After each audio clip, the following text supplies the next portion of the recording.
జగన్మోహన్ రెడ్డి గారు ఆయన చూస్తుంటే నిజంగా ఒక పక్కన జాలేస్తుంది, మరో పక్కన అసహ్యం కూడా వేస్తుందండి నాకు.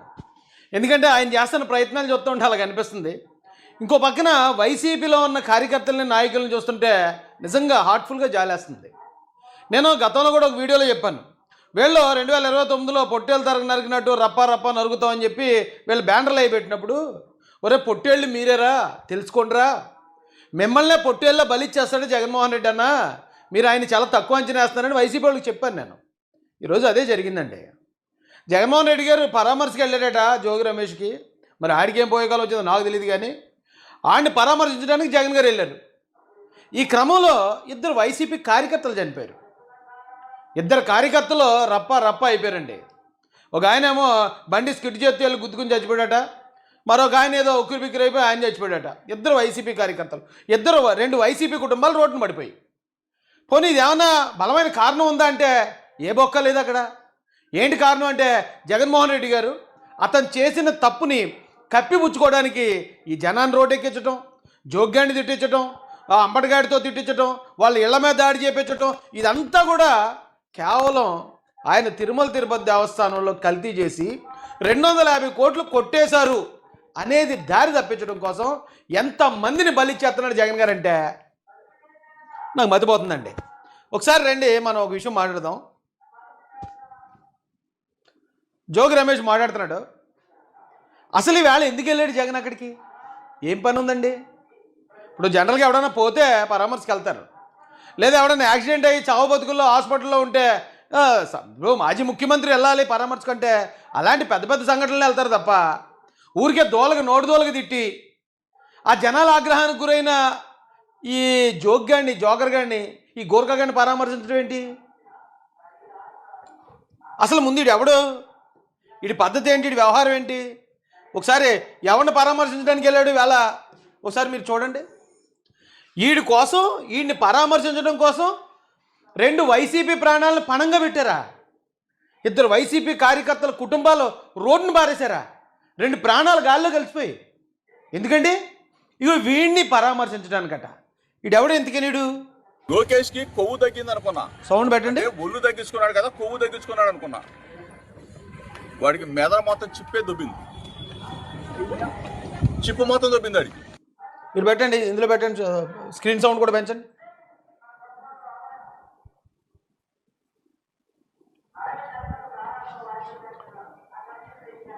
ఎవడండి ఎందుకని ఎవరిని పరామర్శించడానికి వెళ్ళాడు జగన్? లోకేష్కి కొవ్వు తగ్గింది అనుకున్నా, అంటే ఒళ్ళు తగ్గించుకున్నాడు కదా, కొవ్వు తగ్గించుకున్నాడు అనుకున్నా. వాడికి మెదడు మొత్తం చిప్పే దొబ్బింది, చిప్పు మొత్తం దొబ్బింది వాడికి. నిన్ను మాత్రం పిచ్చి కుక్కను కొట్టినట్టు కొట్టిస్తా, తరిమి కొడతాం. నువ్వు నీ కొడుకు పిక్కొని ఇద్దరు కలిసి ముసావి నక్క నారా చంద్రబాబు నాయుడు పిచ్చి కుక్క ఓర పంది ఎట్లా తిరుగుతా ఉన్నాడు. ఢిల్లీలో ఒక విగ్గురాజు గారు ఉన్నాడు. ఆ విగ్గురాజు గారు నువ్వు కలిసి ఒక కంపెనీ పెట్టుకో. ఒక లుచ్చా విధవ ఉపాధ్యక్షుడిగా ఉన్నాడు. అంటే వాడు ఇళ్లలో వాడు కూడా ఏమట్లేదు, ఎందుకంటే చచ్చిపోయాడు పాపం అని చెప్పేసి జన కార్యక్రమాలు అయిపోయిన తర్వాత కూడా వెళ్ళి ఏడుస్తా ఉన్నాడు. ఈ జోగి రమేష్ అనేవాడు ఒక లుచ్చా యాదవుడు, ఒక కుక్క, ఊర కుక్క లాంటి వీడు, ఒక పిచ్చి కుక్క, ఒక గజ్జి కుక్క లాంటి వీడు. వీడికి జగన్ రెడ్డి పరామర్శ అంట. ఆ పరామర్శకి 2 ప్రాణాలు గాల్లో కలిసిపోయండి. ఈవేళ అక్కడ ప్రజలందరూ కూడా చాలా ఇబ్బందులు పడ్డారట. వీళ్ళు ఓవర్ యాక్షన్ చూడలేక ఎంతమంది జనాన్ని దింపేసి ఈ జగన్మోహన్ రెడ్డి అసలు ఒకసారి చూడండి, మీకు మతిపోద్ది.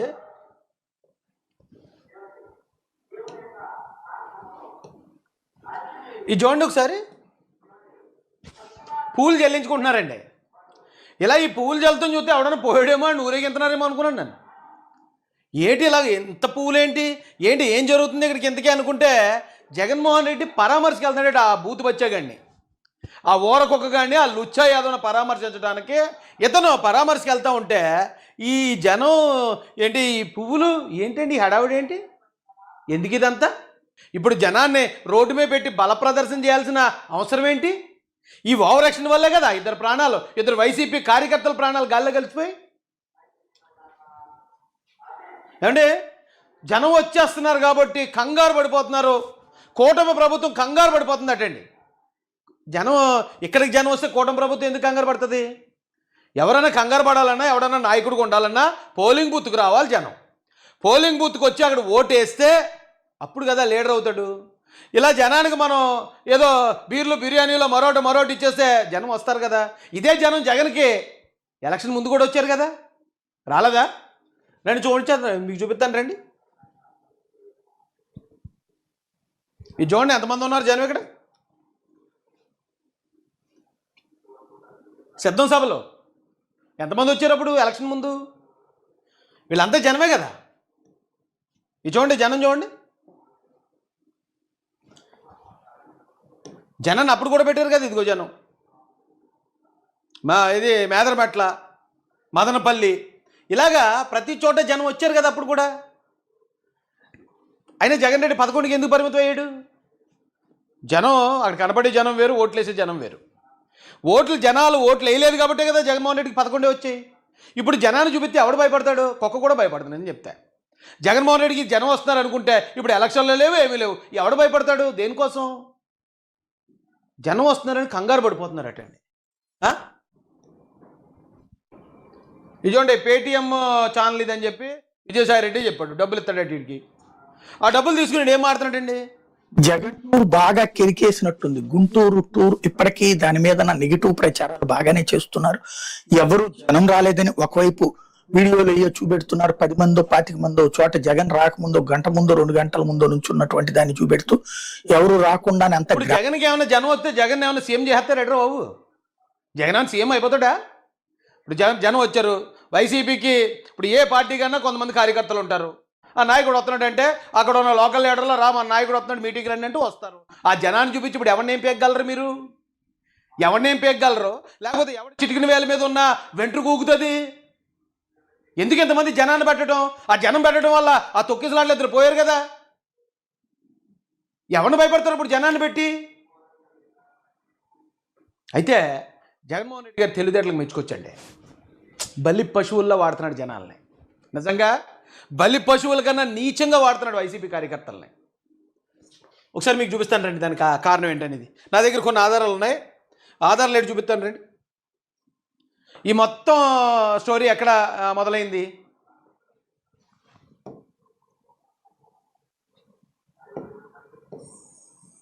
ఈయన ఎవరో తెలుసు కదండి, వైవి సుబ్బారెడ్డి గారు. వైవి సుబ్బారెడ్డి గారు అంటే జగన్ గారికి సొంత బాబాయ్. ఇప్పుడు జగన్ గారు లబోదిబు మన గోల్ చేసేసి అబ్బాయి లడ్డూల్లో కల్తీ జరగలేదు, క్లీన్ చేయడం వచ్చేసింది అని జగన్ మాట్లాడేసి, ఆ తర్వాత రోజా మాట్లాడేసి, ఆ తర్వాత ఇంకో కార్యకర్త మాట్లాడేసి, జోకర్ గడ్ మాట్లాడేసి, అంబటోడు మాట్లాడేసి, ఇలా మొత్తం వైసీపీ వాళ్ళు అందరూ రోడ్ల మీదకి వచ్చి ఏం జరగలేదు అని ఎందుకంటున్నారు తెలుసా? అది కల్తీ జరిగిందని సిబిఐ చెప్పింది కాబట్టి. ఆ వాస్తవం, ఆ నిజం ఎక్కడైతే ప్రజలకు తెలిసిపోతే వైసీపీ అనేవాడిని ప్రతి ఒక్కరిని ఎవరినన్నా సరే చెప్పులతో కొడతారని భయపడి జగన్మోహన్ రెడ్డి ఇంత 100,000 మందితో అబద్ధం చెప్పింటున్నాడు.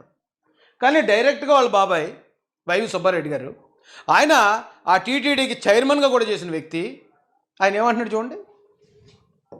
Yes, I agree that they have submitted in their report that ghee is adulterated. And they have also mentioned adulterated ghee. నేను ఒప్పుకుంటున్నాను, ఆయన అన్న మాట చెప్తున్నాను. ఘీ కల్తీ జరిగింది, వాళ్ళు రిపోర్ట్ సబ్మిట్ చేశారు. ఎవరండి? చంద్రబాబు నాయుడు గారు కాదు, పవన్ కళ్యాణ్ గారు కాదు, లోకేష్ గారు కాదు, లేకపోతే ఇంకో తెలుగుదేశం కార్యకర్త కాదు, ఇంకో జనసేన కార్యకర్త కాదు, ఇంకో రాయలసీమ హసాన కాదు. ఎవరు చెప్తున్నారు? సాక్షాత్తు జగన్మోహన్ రెడ్డి సొంత బాబాయ్ టీటీడీకి చైర్మన్గా చేసిన వ్యక్తి ఘీలో కల్తీ జరిగింది, అందులో 250 కోట్లు కొట్టేశారు అని డైరెక్ట్గా సిబిఐ ఛార్జ్షీట్లో ఉంది. ఏమంటున్నాడు ఈయన? Applied because of so many people's involvement and some officers' involvement, some third persons' involvement in the, all those people were named and charge sheeted up. చాలామంది ఇందులో ఇన్వాల్వ్ అయ్యారు, ఆఫీసర్లు ఉన్నారు, థర్డ్ పర్సన్లు ఉన్నారు, వాళ్ళందరినీ కూడా ఛార్జ్ షీట్లు వేశారు. కల్తీ జరిగింది. ఎంతండి? సిబిఐ ఎంత చెప్పింది? 234 కోట్ల రూపాయలు దొబ్బేశారు. ఇది కన్ఫర్మ్ అయిపోయింది కదా. ఇక ఇప్పుడు కూడా నమ్మనోళ్ళు ఉంటే ఇక ఆ తెంగరమంగళంగానే మనం ఏం చేయలేం వాళ్ళని, అది పక్కన పెడితే ఇప్పుడు ఇది బయటికి రాకూడదు. ఇది బయటికి రాకూడదు అంటే దారి తప్పించాలి. ఎంత ప్లాన్డ్గా చేసాడు చూడండి రండి, జగన్ గారికి చెప్తాను. ఇప్పుడు ఇందులో 230 కోట్లు జరిగిందని చెప్పి ఇదిగో సిబిఐ ఛార్జ్షీట్ ఇది. సిబిఐ వేసిన ఛార్జ్షీటే 234,51,32,625 రూపాయలు. వస్త్రానికి ఒక పోగు ఆధారం. అలాంటి ఎన్నో పోగుల ఆధారంగానే వెంకటేశ్వర స్వామి కొట్టేశారు. ఈ నెయ్యి కొనేది దీనిలో ఆ కెమికల్స్ ఉన్న దాన్ని కొనేసి ఇంత కొట్టేశారని సిబిఐ ఛార్జ్షీట్ వేసింది. వేసేస్తే ఈ 234 కోట్లలో అంబటి రాంబాబు గారికి నాకు తెలిసి 50 రూపాయలు కూడా ఇచ్చి ఉండరు. ఈ గోర్ఖా రమేష్ గారికి 50 రూపాయలు కూడా ఇచ్చి ఉండరు. కానీ అంబటి రాంబాబు గారు నోటుకొచ్చినట్టు వాగాడు. ఈ రోజున రాష్ట్ర వ్యాప్తంగా హిందువులందరి దగ్గర కుక్క అయిపోయాడు. అలాగే ఈ జోకర్ రమేష్ గారు ఈడు కూడా ఆంధ్రప్రదేశ్ ప్రజలందరి ముందు ఎటరేడిత బోగ్గళ్ళ మాట్లాడుతున్నాడని చెప్పి అందరూ చీకొట్టి మొహం మీద ఉమ్ములేసే పరిస్థితి. వీళ్ళిద్దరినీ కూడా చిన్నపిల్లలు రేపు చేసిన రేపిస్ట్ని తరిమినట్టు, ఊరకుక్కలను కొట్టినట్టు అక్కడ ఉన్న ప్రజలందరూ ఇళ్ల మీదకి వెళ్ళి ఘోరంగా మీద దాడి చేశారు. ఎంత అవమానం అండి ఇది! ఎందుకు అంత అవమానపడాల్సిన అవసరం ఏంటి? ఆ 234 కోట్లలో ఈ అంబటి కుక్క ఏమైనా 10 రూపాయలు ఇచ్చారు, 10,000 ఇచ్చారా? లేదా ఒక 50,000 ఇచ్చి ఏమీ లేదు, బలిపశువు. అలాగే ఈ జోకర్ గడికి ఏమైనా ఇచ్చి ఉంటారా? ఎందుకు రెచ్చిపోయారు వీళ్ళు? బలి పశువులు. జగన్మోహన్ రెడ్డి గారి ఆయన చేసిన వాళ్ళ మనుషులు చేసిన ఈ 234 కోట్లు బయటపడకుండా రేయ్ అంబటి కుక్క మరుగు అనగానే ఈడు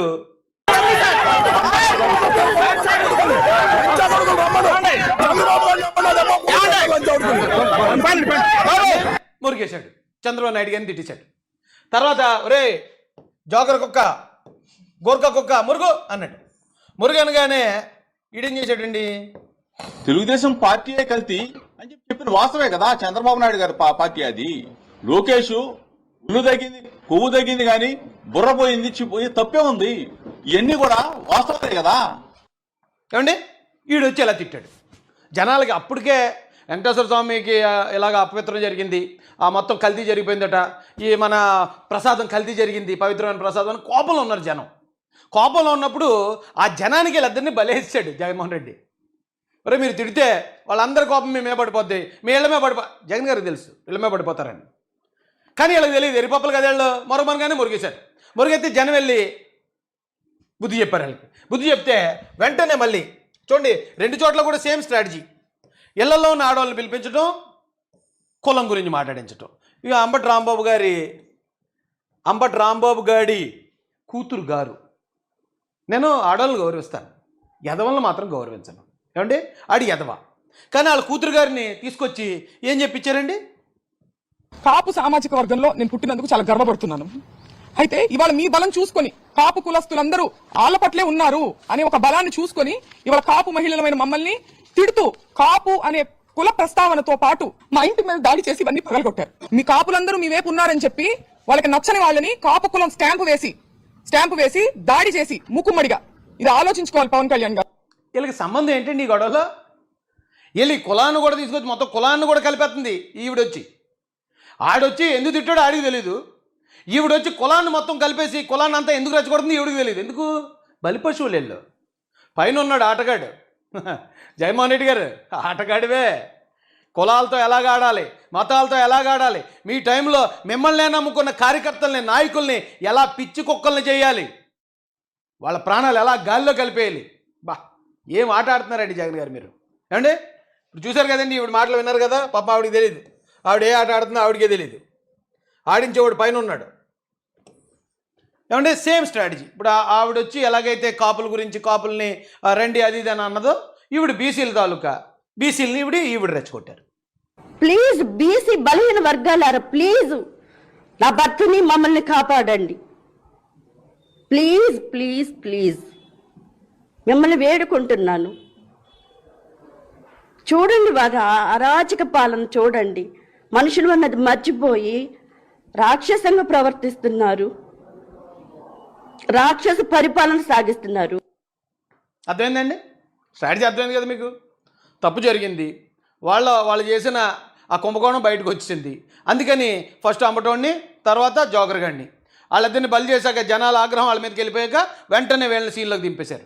ఆడవాళ్ళని సీన్లోకి దింపిన అప్పటికి కూడా సెంటిమెంట్ ఫలించక జగన్మోహన్ రెడ్డి డైరెక్ట్ అంబటోడి ఇంటికి, డైరెక్ట్ జోగి రమేష్ ఇంటికి. పోనీ అంబటోడి ఇంటికి వెళ్ళి ఒక మ్యాటర్ మాట్లాడి జోగి రమేష్ ఇంటికి వచ్చి ఇంకో మ్యాటర్ మాట్లాడాడు అనుకుంటున్నారా? సేమ్ మ్యాటర్, ఒకటే స్క్రిప్ట్. ఒకే స్క్రిప్ట్ ఒక రోజు తర్వాత ఇంకొక రోజు ప్రెస్ మీట్ పెట్టడానికి అన్న ఎంత ఎందుకు చేసాడో నాకు అర్థం కాలేదండి. ఇప్పుడు ఏదైనా మీటింగ్లు పెడతా ఉంటారు, నాయకుడు వచ్చి స్పీచ్ ఇవ్వకముందు డ్యాన్సులు అలాంటి సాంస్కృతిక కార్యక్రమాలు ఏర్పాటు చేస్తారు. ఎందుకంటే ప్రజలందరూ ఈ సాంస్కృతిక కార్యక్రమాలు చూసి అప్పుడు సడన్గా నాయకుడు వచ్చి మాట్లాడేటప్పటికి రెడీగా ఉంటారని. అలా ఇప్పుడు జగన్ రెడ్డి ఏం చేశాడంటే అతను చెప్పే సొల్లు జనాలు వినాలంటే ముందు అడ్వర్టైజ్మెంట్లు ఇవి, సాంస్కృతిక కార్యక్రమాలు. ముందు ఆ అంబటి రాంబాబు గారికి వాయించడం ఓ సాంస్కృతిక కార్యక్రమం, తర్వాత ఈ జోగి గోర్ఖా గారిని జనాలు వాయించడం ఇదో సాంస్కృతిక కార్యక్రమం, అడ్వర్టైజ్మెంట్లు. తర్వాత ఈ మహిళలు వచ్చి కులాలను రెచ్చగొడితే ఇచ్చేయడం ఇదొక అడ్వర్టైజ్మెంట్. అప్పుడు అన్న దిగుతాడు. అన్న అలా ల్యాండ్ అయ్యి అన్న ఏం మాట్లాడాడు తెలుసా అండి? రండి మీకు జస్ట్ వేరియేషన్ చూపిస్తాను. ఈ రెండాటిల్లో అసలు జగన్మోహన్ రెడ్డి గారు 2 రోజులు 2 చోట్ల ఇంతమంది జనాన్ని పెట్టి ఆయన పెట్టిన ప్రెస్ మీటు అసలు అవసరం అంటారా అండి? 2 చోట్ల ఇది జస్ట్ వెనకాతలో ఉన్న వ్యక్తులు మాత్రమే మారారు. ఇక్కడ చూడండి, ఇగో అన్న ఉన్నాడు, వెనకాతల మా సైబర్ టవర్ మొక్క మా అక్క ఉంది, తర్వాత ఇగో అంబటి రాంబాబు గారి వాళ్ళ కూతురు గారు ఉన్నారు. ఇక్కడ చూస్తే ఇగో జోకర్ గోర్ఖా గడు ఉన్నాడు, తర్వాత ఎవరో అవినాష్ ఉన్నాడు, దేవినేని అవినాష్. జస్ట్ మనుషులు మారారు, జగన్ బ్రో పక్కన ఉన్న మనుషులు మారారు తప్ప మ్యాటర్ ఏమైనా మారిందా? ఒకసారి మీరు చూడండి. ఇది ఈరోజు ప్రెస్ మీట్, ఇది నిన్నటి ప్రెస్ మీట్. ఈరోజు ప్రెస్ మీట్లో ఏమన్నాడు వినండి. నిజంగా ఈ జంగల్ రాజును చూసి, ఈ జంగల్ రాజ్ పరిపాలన చూసి నాగరిక ప్రపంచం అంతా కూడా తల వంచుకునేలా చంద్రబాబు నాయుడు గారు చేశారు. రాష్ట్రంలో ఈరోజు జంగల్ రాజ్ అనేది ఏ స్థాయిలో ఉంది అని అంటే ప్రజాస్వామ్యాన్ని కూడా కూని అయిపోయి జంగల్ రాజ్ అంటే ఒక భయానక వాతావరణంతో రాష్ట్రాన్ని పరిపాలించే కార్యక్రమం ఈరోజు జరుగుతూ ఉంది. జంతువుల కొవ్వు కానీ 2 సేమ్ డైలాగ్ కదండి. ఇక్కడ ఈ వేళ వచ్చి జంగల్ రాజ్ అని ఎదురు చెప్పాడు. అయితే జగన్ బ్రో నీకు మాట చెప్తాను, నువ్వు మాట్లాడితే జంగల్ రాజ్ అంటున్నావు చంద్రబాబు నాయుడు గారిని. అది చాలామంది జనాలకు అర్థం కావట్లేదు. వాళ్ళకి నేను క్లియర్గా చెప్పాలి. జంగల్ రాజ్ అంటాడండి జగన్మోహన్ రెడ్డి. పోనీ అతను అన్నది నిజం అనుకుందాం, అతను చెప్పే అన్ని అబద్ధాలే, కానీ ఇది ఒకటే నిజం అనుకుందాం. జంగల్ రాజ్, జంగల్ అంటే ఏంటి? అడవి. అడవికి రాజు ఎవరు? సింహం. ఇప్పుడు జగన్ బ్రో వచ్చి చంద్రబాబు నాయుడు గారు ఏమని పిలుస్తున్నాడు? సింహం చంద్రబాబు అంటున్నాడు. నువ్వు అలాగన్నా కూడా చంద్రబాబు నాయుడు గారికి అది పొగడతలాగా అయిపోద్ది. నువ్వేదో కారణం చెప్పి అనుకోవాలి, ఓకే, ఆ టాపిక్ మళ్ళీ వెళ్ళిపోతుంది. ఇప్పుడు జంగల్ రాజ్ అనేది సేమ్ ఒకటే చెప్పాడు కదండి, ఈవేళ చెప్పింది అదే, నిన్న కూడా అదే చెప్పాడు. ఇప్పుడు రెండో టాపిక్ వస్తాడు చూడండి అన్న. గొడ్డు మాంసం కొవ్వు కానీ, పంది కొవ్వు కానీ, చేప నూనె కానీ కలిసింది నూనెలో. అటువంటి మాంసాహారం కలిగిన ఆ నూనెను లడ్డూ తయారీలోకి వాడి వెంకటేశ్వర స్వామి భక్తుల మనోభావాలను దెబ్బతీసే విధంగా చంద్రబాబు నాయుడు గారు అన్యాయమైన దుష్ప్రచారం చేశాడు. తిరుపతి నెయ్యిలో జంతువుల కొవ్వు ఉందని, అది నిన్న గొడ్డు మాంసం కొవ్వు ఉందని, పంది కొవ్వు ఉందని, చేప నూనె కలిసింది అని అంటూ రకరకాలుగా చంద్రబాబు నాయుడు గారు కొడుకు రాజకీయాల కోసం దేవుడిని ఉపయోగించడం మొదలుపెట్టారు. చంద్రబాబు నాయుడు గారు అనే వ్యక్తి తాను నిన్న ఎందుకు వెళ్ళాడు? అంబటిని పరామర్శించానన్నాడు. ఈవేళ ఎందుకు వచ్చాడు? ఈ జోగర్ గారిని పరామర్శించానన్నాడు. కానీ మాట్లాడే మ్యాటర్ ఏంటి? సేమ్ ఒకటే, జంతు కొవ్వు లేకపోతే లడ్డూలో కల్తీ జరగలేదు, మా క్లీన్ చీట్ వచ్చేసింది అనేమి ఇతను అంటాడు. ఇలా బాబాయ్ వచ్చి ఎస్ జరిగింది, కల్తీ జరిగింది, ఇదేదో నా మీద దోషేసి ఇలా ఉన్నాడు మా అబ్బాయి, నాకేం సంబంధం లేదు, కల్తీ అయితే జరిగింది, డబ్బులు దొబ్బేయడం అయితే వాస్తవమని అతను చెప్పేశాడు. ఎందుకండి 2 ప్రెస్ మీట్లు ఒక రోజు తర్వాత ఇంకొక రోజు, ఒక రోజేమో గుంటూరులోను, ఇంకో రోజేమో ఇంకొక ఊర్లోను? ఎందుకు ఇంతమంది జనాన్ని తీసుకెళ్ళి అనవసరంగా 2 ప్రాణాలు తీశారు ఈ సోది చెప్పడానికి? ఈ సొల్లు నేను చెప్పారు కదా ఆల్రెడీ, అదే సొల్లుని రిపీట్ చేయడానికి 2 ప్రాణాలు గాల్లో కలిసిపోయి కదా. నెక్స్ట్ మ్యాటర్ ఏం చెప్తున్నాడు చూడండి ఇక్కడ, ఇది ఈ రోజుది. సిగ్గుగా అబద్ధాలు ఆడుతా ఉన్నాడని సాక్షాత్తు సిబిఐ చంద్రబాబు నాయుడు గారు చెప్తా ఉన్న అబద్ధాలను తేటతెల్లం చేస్తూ సిబిఐ ఛార్జ్ షీట్ దాఖలు చేసింది. చంద్రబాబు నాయుడు గారు కావాలని ఉద్దేశపూర్వకంగా అబద్ధాలతో కూడిన ప్రకటనలు చేస్తూ ప్రజలను మభ్యపెట్టే కార్యక్రమం చేశారు. ఆ ఆరోపణలన్నీ కూడా అవాస్తవం అని, జంతువుల కొవ్వు కానీ, గొడ్డు మాంసం కొవ్వులు కానీ, పంది కొవ్వు కానీ, చేప నూనె కానీ ఇటువంటివి ఏవీ లేవు అని చెప్పి నిర్ధారణ చేసి ఏకంగా ఎన్డీడీబీ నేషనల్ డైరీ అయిపోయిందండి. 2 ఒకటే టాపిక్. ఇప్పుడు ఎన్డీడీబీ గురించి చెప్తున్నాడు. ఇందాక ఏమన్నాడు? అయ్యేమి లేవు అన్నాడు. ఇప్పుడు ఎన్డీడీబీ ఈరోజు అదే, నిన్న కూడా అదే. Development board, NDRI national development research institute కి సంబంధించిన ల్యాబ్ రిపోర్టు, ఈ రెండు కూడా కేంద్ర ప్రభుత్వ సంస్థలు. ఇవి సిబిఐ వాళ్ళ ఆధ్వర్యంలో ఎన్డీడీబీకి, ఎన్డీఆర్ఐకి పంపించి వీళ్ళు చేసిన ల్యాబ్ అనాలిసిస్ అన్ని కూడా ఆ ల్యాబ్ రిపోర్ట్లలో నిర్ధారణ అయింది ఎటువంటి జంతువుల కొవ్వు లేదని. ఏకంగా NDDB national dairy development board, NDRI national development research institute, ఈ రెండు కూడా కేంద్రానికి సంబంధించిన ల్యాబులు. వాళ్ళు సిబిఐ ఆధ్వర్యంలో అనలైజ్ చేసి ఈ నెయ్యిలో జంతువుల కొవ్వు కానీ ఇటువంటివి ఇంకొకటి కానీ ఇటువంటివి ఏవి లేవు అని చెప్పి నిర్ధారణ చేసి సర్టిఫికెట్లు ఇస్తే సిబిఐ ఛార్జ్ షీట్ ఫైల్ చేసింది. ఎక్కడా కూడా సిబిఐ చేసింది తప్పు చంద్రబాబు నాయుడు అని చెప్పి అంతో ఇంతో చెప్తా ఉంది. కానీ వైఎస్ఆర్సీపీకి సంబంధించిన భూమన కరుణాకర్ రెడ్డి గారిని కానీ వైవి సుబ్బారెడ్డి గారిని కానీ ఎవరిని కూడా తప్పుగా చేశారు అని చెప్పి ఎక్కడా చెప్పడం లేదు. వాళ్ళ క్లీన్ చిట్ ఇచ్చింది.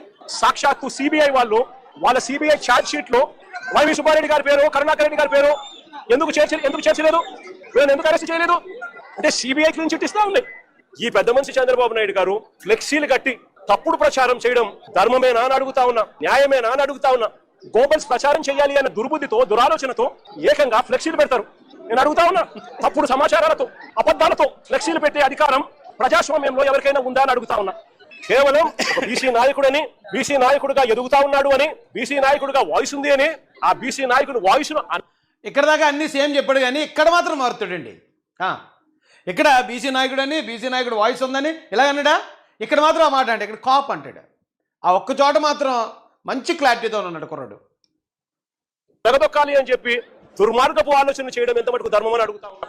ఒక మంత్రిని, అంబటి రాంబాబు అని ఒక మంత్రి, కాపు కులంలో నిజంగా గర్వంగా చెప్తా ఉన్నా నేను, టైగర్ అని కూడా చెప్తాను నేను. గొప్పగా బ్రతికినాడు, గొప్పగా ఒక వాల్యూ ఉన్న వ్యక్తి, ఒక విలువలున్న వ్యక్తి అని కూడా నేను గట్టిగా చెప్తాను. ఎందుకండి దీనికి రెండు ప్రెస్ మీట్లు ఎందుకండి?